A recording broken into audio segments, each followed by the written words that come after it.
Bismillahirrahmanirrahim. Assalamualaikum warahmatullahi wabarakatuh. Alhamdulillahirabbil alamin. Nahmaduhu wa nasta'inuhu wa nastaghfiruh. Allahumma shalli wa sallim wa barik ala sayyidina Muhammadin amma ba'du. Para jemaah Bapak Ibu yang dirahmati Allah, alhamdulillah pada siang hari ini kita kembali berkumpul bersilaturahmi sekaligus juga bisa menunaikan salah satu kewajiban kita, yaitu sholat zuhur secara berjamaah. Kemudian kita lanjut dengan ta'lim, mempelajari ilmu agama. Mudah-mudahan kita berharap dan berdoa kepada Allah, mudah-mudahan apa yang kita pelajari pada siang hari ini jadi ilmu yang bermanfaat sekaligus jadi tambahan amal ibadah kita di akhirat. Amin ya rabbal alamin.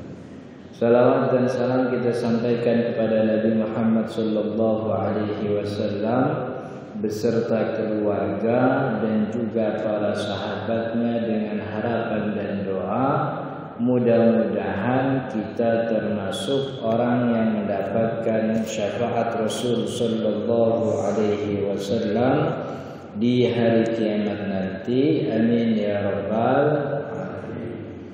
Para jemaah Bapak Ibu yang dirahmati Allah, polemik dalam Islam tentang gambar, patung dan sejenisnya itu adalah polemik yang juga terjadi dalam masalah-masalah ibadah yang lain. Masalahnya ada pada pemahaman para ulama tentang teks hadis Nabi Muhammad SAW. Apakah mungkin teks tersebut kita pahami secara begitu saja, dalam arti tanpa harus memahami dari sisi sosial dan juga praktek yang terjadi di zaman Nabi, atau memang harus kita perhatikan apa yang terjadi terdahulu ketika Nabi Muhammad membicarakan soal itu. Jadi gampangnya begini, biar kita paham kenapa ulama berselisih soal patung, gambar dan sejenisnya. Persis pemahaman ulama tentang apakah boleh kita memunculkan zakat modern. Dulu Nabi Muhammad kan nggak pernah ngomong ada istilah zakat profesi, kan begitu. Dulu teksnya, teks syariat yang nyampe kepada kita, zakat itu ya kambing. Orang yang punya kambing 40 ekor zakat. Orang yang punya sapi minimal 30 ekor zakat. Orang yang punya barang dagangan, tajir itu orang zakat. Orang yang punya barang tambang zakat. Nah, ulama memberikan kesimpulan ternyata zakat itu diambil oleh orang-orang yang ketika zaman itu disebut sebagai orang kaya. Orang kaya itu yang punya kambing banyak itu orang kaya, yang punya onta 5 ekor lebih itu orang kaya. Nah, zaman berkembang, peradaban berubah, kesimpulan atau wawasan masyarakat tentang orang kaya berubah. Dulu orang kaya itu yang punya unta, yang punya sapi, yang punya kambing. Sekarang orang di Jakarta tuh kaya-kaya, tapi orang kaya di Jakarta apa pada punya kambing? Kan enggak. Maka memahami teks ayat wajib zakat yang punya kambing itu enggak begitu-gitu kambingnya kita bilang wajib zakat. Ternyata kekayaan tidak lagi disimbolkan dengan barang dagangan. Kekayaan tidak disimbolkan dengan kambing yang banyak. Banyak kok orang punya kambing, ngangon kambing tapi rumah masih ngontrak, beras masih minjem sama emak bapaknya, kan begitu. Jadi ternyata kesimpulan bahwa orang yang kambing dulu wajib zakat itu bukan karena kambingnya, tapi karena status kayanya. Sekarang status kaya berubah, bukan lagi orang yang punya kambing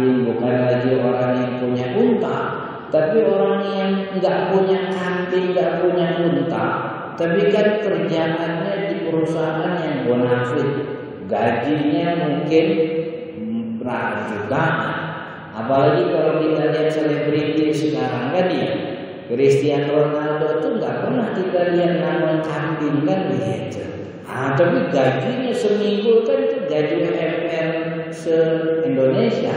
Orang UMR se-Indonesia dikumpulin jadi itu gaji Cristiano Ronaldo kan begitu. Nah itu memahami teks itu yang berbeda-beda oleh ulama. Sampai sekarang ulama kan juga berselisih. Boleh nggak nih kita munculin zakat baru, namanya zakat profesi, karena standar kekayaan sudah berubah. Dulu yang kaya yang punya kambing, yang punya unta, yang punya sapi. Sekarang kaya nggak begitu. Timbang kerja di perusahaan aku kaya itu. Rumahnya 3 tingkat, mobil di garasi ada 2, kan begitu. Tiap Sabtu Minggu nggak pernah ada di rumah, jalan-jalan, orang kaya, kan ya. Itu standar kaya itu, kenain nggak tuh wajib zakat. Ulama kontemporer kan bilang ada tuh namanya zakat profesi. Tapi banyak juga ulama yang melihat bahwa zakat itu harus ngikutin teksnya. Teksnya itu, teks hadis Nabi nggak pernah bilang orang gajian wajib zakat, nggak ada. Makanya dari dulu zakat profesi diperdebatkan oleh ulama. Nah, patung sama gambar mirip-mirip begitu teksnya. Nabi Muhammad punya teks kan begitu. Inna asyaddan nasi azaban yaumal qiyamah al-musawwirun, kan begitu kata Nabi Muhammad. Orang nanti di hari kiamat yang paling besar siksaannya nanti di hari kiamat al-musawwirun. Musawwir orang yang bikin surah, orang yang bikin taswir. Taswir itu kalau kita terjemahkan ya gambar. Melukis itu taswir, gambar itu taswir. Itu bocah kita lagi coret-coret di tembok itu juga taswir, neraka itu masuk neraka. Kan iya, kalau kita pahami teksnya begitu, matung juga taswir, mahat juga taswir, itu bagian daripada taswir. Ini begini juga taswir nih, ini bagian daripada taswir nih. Kita pahami teks begitu-gitunya apa enggak begitu? Ada sebagian ulama kan mengatakan kita pahami begitu, berarti gambar haram, patung lebih-lebih lagi, kan begitu. Kemudian ada lagi hadis Nabi Muhammad yang mengatakan inna waman adzlamu mimman yakhluqu ka khalqi yudhahiduna bi khalqillah. Nabi Muhammad meriwayatkan hadis qudsi, siapa orang yang lebih zalim, tidak ada orang yang lebih zalim daripada orang yang membuat ciptaan seperti ciptaan Allah untuk menandingi ciptaannya Allah. Nah, makanya dikerucutkan tuh. Berarti bukan cuma gambar, tapi gambar makhluk yang seperti makhluknya Allah. Kan begitu. Maka siapapun dia kalau dia bikin gambar, itu gambarnya makhluk Allah. Siapapun orang kalau dia matungnya seperti makhluk Allah, dia berarti menandingi ciptaan Allah. Haram tuh, nggak boleh, kan begitu. Tapi kemudian ada lagi hadis Nabi Muhammad SAW yang memberikan semacam toleransi kalau gambar lukisan patung yang dibuat itu adalah berbentuk bukan makhluk yang punya roh, yaitu pohon-pohonan. Nah, kalau kita ada pohon-pohonan, buah-buahan, gunung, kayak dulu kita waktu anak SD melukis ada 2 gunung, tengahnya jalanan, di ujungnya ada sungai. Sekarang orang nggak gitu lagi. Sekarang gambarnya Among Us anak kita sekarang. Among Us, Spiderman, sama apa namanya, sama siapa tuh Venom. Anak kita sekarang itu gambarnya. Apakah kita harus pahami sebagaimana teks itu muncul? Kalau kita pahami sebagaimana teks itu muncul, maka muncullah kemudian fatwa-fatwa haramnya gambar. Gambar haram. Kenapa gambar haram? Karena dia seperti menciptakan ciptaannya Allah. Dia mengambil salah satu sifatnya Allah, yaitu Al-Khaliq, menciptakan. Dan itu nggak boleh, kan begitu. Itu karena sebahagian ulama kita mengambil teks secara tekstual, dalam arti ya udah kata Nabi musawwirun haram, kita bilang haram. Maka apapun bentuknya, baik itu 2 dimensi atau 3 dimensi, atau ada bayangan atau tidak berbayang, pokoknya kalau itu gambar makhluk, ada ruhnya digambar, apalagi dipahat, apalagi dibikin batu, haram. Lalu gimana biar kita enggak kena? Ini kalau versi ulama yang pertama. Kalau versi yang bilang haram, biar kita enggak kena haram gimana? Hilangkan tanda kemakhlukannya, tanda bahwa dia makhluk itu dia punya kehidupan, dan kehidupan itu tandanya ada palanya. Makanya untuk terhindar dari keharaman, gambar-gambar yang ada palanya kita hapus. Kan pernah lihat kan, ada gambar di masjid, di mushola, di majelis taklim, praktek wudu, gambar praktek wudu. Nah, itu muka yang wudunya diusuk-usuk, matanya dihilangin, kupingnya dihilangin. Itu untuk menghindari status ini makhluk, karena dia makhluk punya mata, kita hilangin. Nah, itu sebagai ulama mengatakan demikian. Dan pemahaman seperti ini sampai sekarang masih ada. Banyak ulama, tokoh-tokoh kita yang melihat gambar itu haram. Cuman kagak enaknya kalau punya duitnya kagak diharamin itu. Padahal duit ada gambarnya itu. Duit ada fotonya itu, foto paspor dia juga ada fotonya, kan begitu. Sampai namanya KTP ada fotonya. Kadang saya mau deketin tuh, Ustaz, itu gambar haram. Coba lihat di dompet, ada berapa keharaman yang antum simpan di dompet, kan? Lu daripada kena dosa haram, mending buang ke saya tidak. Jadi memang begitu mengamalkan hadisnya, ya Nabi Muhammad kan begitu ngomongnya. Maka kita pahami sebagaimana makna daripada bahasa yang diucapkan oleh Nabi Muhammad, taswir. Akhirnya haramlah foto haram, kan begitu. Lucunya dia ngomong foto haram, tapi sambil direkam pakai video kan. Padahal video itu kan gabungan dari foto. Tapi sebahagian ulama lain, dan ini kebanyakan ulama fatwa kontemporer, bahwa hadis-hadis itu kita tidak bisa pahami secara tekstual.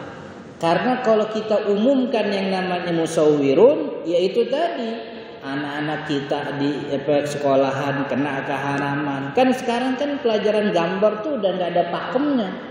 Kalau dulu kan kita diajarin tuh gambar pakem, ada pakemnya, ada gunung dulu, pohon dulu, rumah dulu. Sekarang udah bebas tuh. Orang gambar Iron Man, kan begitu. Orang gambar tokoh Mobile Legends, kan gitu. Anak-anak tuh, ini namanya mainnya PUBG kan, gitu. Dia gambar tuh tokoh idolanya, kan ya.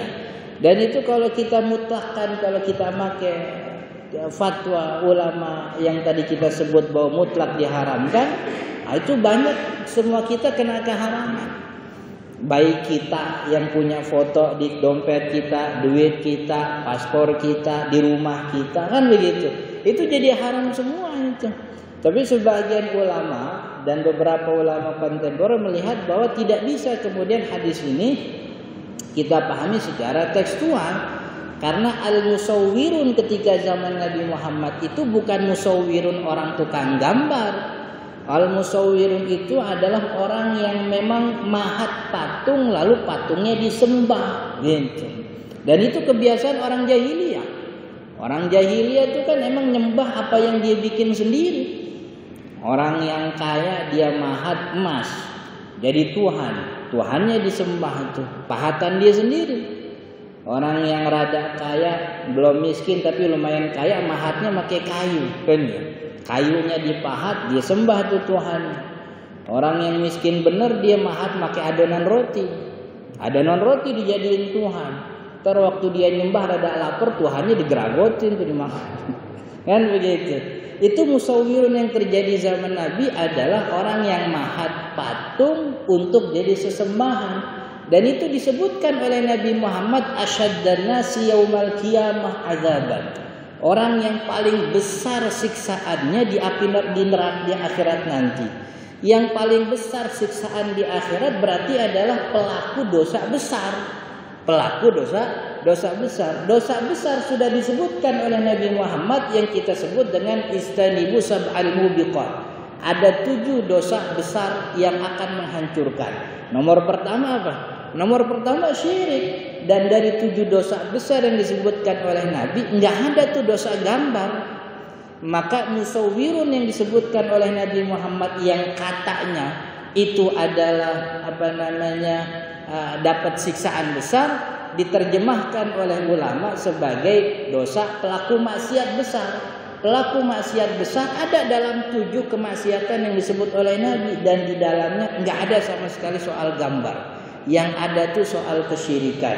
Oh, berarti yang disebut musawwirun di situ itu adalah musawwirun, orang yang mahat patung atau gambar lukisan, kemudian lukisannya diagungkan, kemudian lukisannya disembah, patungnya jadi Tuhan. Kan begitu. Itu yang kemudian diharamkan oleh ulama, dan ini semua ulama mengharamkan. Baik itu gambar cuman gambar foto doang, baik itu lukisan tangan, baik itu dipahat jadi patung, kalau itu disembah, diagungkan melebihi kodrat dia sebagai manusia, nah itu yang diharamkan. Jadi kalau hanya sekedar foto kita, anak kita gambar, kita melukis, atau mungkin para pelaku seni dari gambarnya disalurkan ke kulit hewan, lalu kulit hewannya dibikin kemudian jadi wayang dan sejenisnya, selama tidak ada tanda-tanda kesyirikan, menuhankan itu, maka tidak disebut sebagai musawwir yang dilaknat oleh Nabi Muhammad SAW. Karena sekarang kalau bawa soal nuhanin kagak perlu pakai patung sebenarnya. Orang sama mobil aja udah nuhanin mobil sekarang, kan ya? Berapa banyak orang lebih sayang mobil daripada anaknya sendiri, kan ya? Mobil tiba ngelecet doang, marahnya minta ampun, kan iya. Itu mobil habis pulang kantor dielapin. Ntar malam dia mendusin jam 12, bukannya sholat malam malah ngelapin mobil lagi, kan begitu. Kan banyak tuh orang kayak gitu tuh, kan ya. Bukan cuma mobil, motor. Jadi jangan patung. Sekarang soal nuhan ini soal hati. Yakin gak dia tauhid kepada Allah?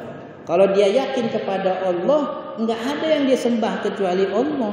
Tapi kalau emang hatinya udah terkait sama dunia, kan begitu.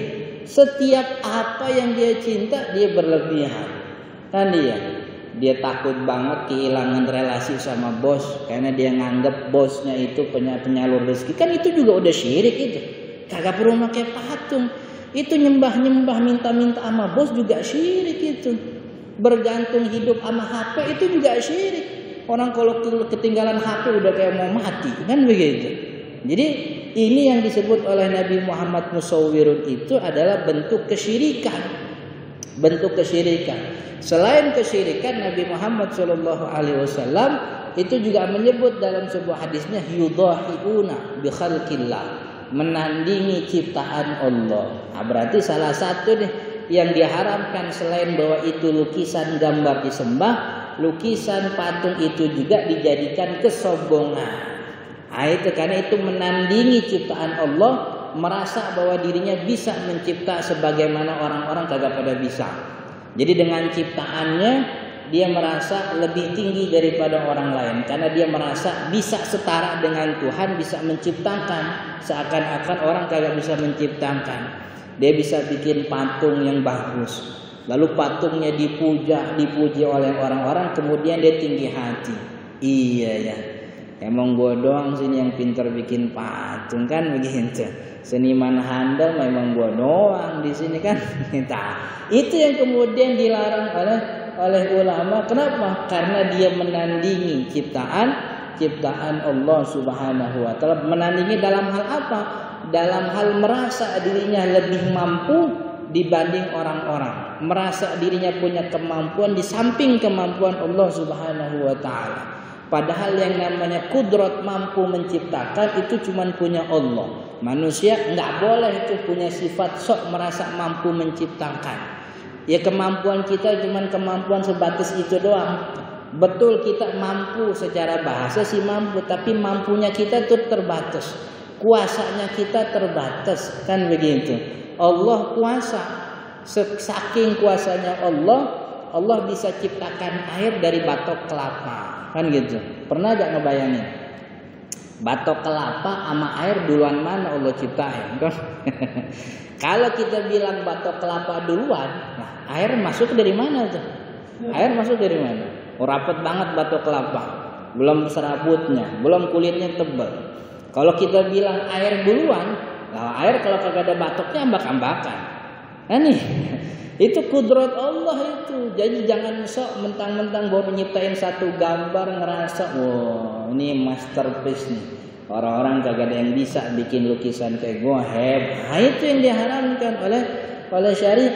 Bukan cuma ulama yang mengkategorikan ini sebagai pemahaman yang kontekstual, tapi seluruh ulama sepakat kesombongan itu diharamkan.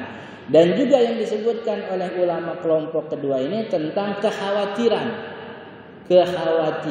bahwa dulu kan Nabi Nuh umatnya itu kan juga punya kebiasaan matung orang-orang soleh. Itu yang disebutkan dalam surat Nuh ayat 23, gimana la tadharunna alihatakum wa la tadharunna waddan wa la su'an wa la yaghutha wa ya'uqa wa nasra. Itu kata orang-orang nih umatnya Nabi Nuh, orang-orang kafir yang hidup di masa Nabi Nuh, katanya jangan kalian tinggalkan Tuhan-Tuhan kalian. Juga jangan kalian tinggalkan Yaghutha wa Ya'uqa wa Nasra. Itu adalah nama orang-orang soleh yang mereka anggap orang-orang soleh. Dibisikin sama setan, ceritanya begitu. Dibisikin sama setan, lalu orang-orangnya itu yang ada di masa Nabi Nuh, dia bikin patung Yaghuth, Ya'uq, Nasra, orang-orang soleh. Sebagai apa? Mengingatkan dia, mengambil ruh spiritual supaya dia bisa beribadah kepada Tuhannya sebagaimana Ya'uq, Nasr dan juga Yaghuth. Mereka bukan Tuhan. Tapi ketika orang-orang yang bikin patung ini wafat, hilang informasi, putus pengetahuan, orang-orang setelahnya nganggep Ya'uq, Nasr itu sebagai Tuhan. Akhirnya mereka sembahlah. Nah itu kekhawatiran juga yang dijadikan oleh ulama keharaman. Kalau membuat patung, membuat gambar, khawatir orang-orang selanjutnya menganggap bahwa ini adalah tokoh sakral yang wajib disembah. Maka keharaman itu terjadi kalau memang dikhawatirkan ada penyelewengan terhadap maksud daripada tujuan lukisan dan patung itu. Maka itu untuk menghindari keharaman itu, informasinya jangan diputus.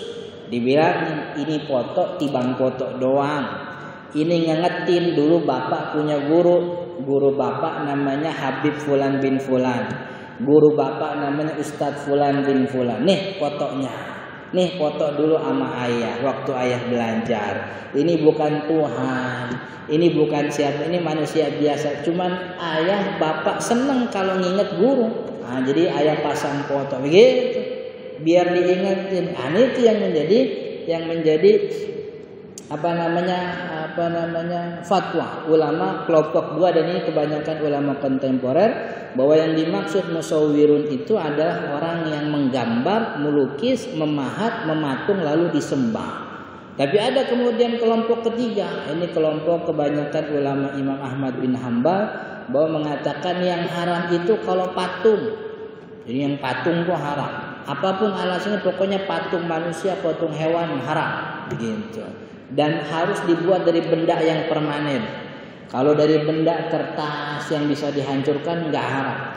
Dan yang ketiga, dia bukan duplikasi yang lebih kecil, dalam arti kalau itu adalah mainan boneka itu tidak bermasalah. Itu ada 3 pendapat. Jadi yang pertama mengharamin mutlak seharam-haramnya. Yang kedua adalah ulama yang menjelaskan bahwa makna musawwir itu bukan menggambar tapi menyembah hasil dari gambarannya. Kemudian yang ketiga mengkhususkan keharaman itu daripada hanya patung saja, karena patung yang 3 dimensi itu. Tapi dari 3 pendapat ulama ini, Bapak Ibu yang dirahmati Allah, ketiga kelompok ini seluruhnya bersepakat Kalau gambar itu, lukisan itu, pahatan itu berupa suasana alam, pohon-pohonan, itu halal, tidak ada. Itu kesepakatannya. Kesepakatannya juga terjadi pada gambar berhala. Kesepakatannya terjadi kalau orang gambar berhala, matung berhala, ngelukis berhala, hukumnya haram. Orang muslim ngelukis berhala haram, matung berhala haram, mahat berhala haram. Ini orang muslim kerjaannya malah mahat patung. Kalau orang muslim kerjanya mahat patung, ya non muslim kerjanya apa? Kan begitu. Diambil dia semua akhirnya. Itu jadi kesepakatan halal kalau itu adalah suasana alam, tumbuh-tumbuhan. Kesepakatan haram pertama kalau itu gambar berhala, patung yang disembah. Yang dua disepakati haram adalah kalau gambar itu atau lukisan itu, patung itu adalah patung atau gambar Nabi. Jadi dia melukis, lalu dia deklarasikan, nih Nabi Nuh, nih nah itu haram itu. Seluruh ulama sepakat itu.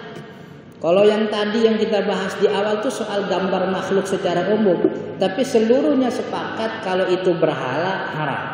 Kalau gambar Nabi juga haram. Karena Nabi Muhammad lebih-lebih dan juga nabi-nabi yang lain itu tidak bisa dideskripsikan dengan tangan kita, dengan imajinasi kita.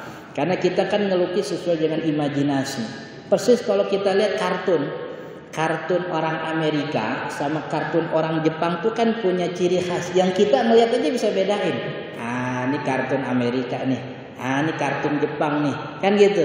Raut-raut gambarnya, mukanya tuh kita bisa bedain. Khawatir kalau Nabi dibolehkan untuk divisualisasikan, baik itu melalui lukisan, kartun, sinema dan seterusnya, khawatir itu hanya terbatas pada imajinasi yang buatnya aja. Kalau itu Nabi Muhammad yang kecerdasannya, ketampanannya, bahkan menandingi seluruh, tidak bisa ditandingi oleh seluruh ketampanan manusia, hanya diwakilkan oleh orang satu, itu produser, itu kan khawatir nanti menggoyahkan cinta kita. Kita udah dapat cerita Nabi Muhammad, Nabi Musa, Nabi Isa, cakep-cakep dari kitab sejarah, pas kita lihat gambarnya, ya Nabi mukanya bopeng kan begitu. Nah, itu kan yang siapa yang bikin orang jadi kagak cinta? Itu produser itu. Kan ya. Kita udah telepon-teleponan nih sama orang. Suaranya cakep nih. Suaranya cakep, suaranya merdu. Pas kita lihat orangnya, ya mukanya. Ya kan. Itu khawatir. Pertama menggoyahkan cinta kita kepada Nabi. Yang kedua itu berbohong namanya. Karena apa yang dia gambarin, apa yang dia visualisasikan itu Nabi bukan begitu. Dan berbohong atas nama Nabi itu dosa. Bahkan kata Nabi Muhammad, "Falyatabawa maq'adahu finnar." Siapin tempatnya di neraka. Kan begitu. Maka itu yang disepakati itu. Jadi yang disepakati halal pohon-pohonan, buah-buahan, gunung-gunungan dan seterusnya. Yang disepakati haram berhala, yang disepakati haram adalah gambar para nabi. Yang ketiga yang disepakati haram adalah gambar aurat manusia. Seluruh ulama sepakat. Dari timur ke barat, utara ke selatan, kalau ada orang lukis tapi lukisannya berupa aurat manusia, haram hukumnya.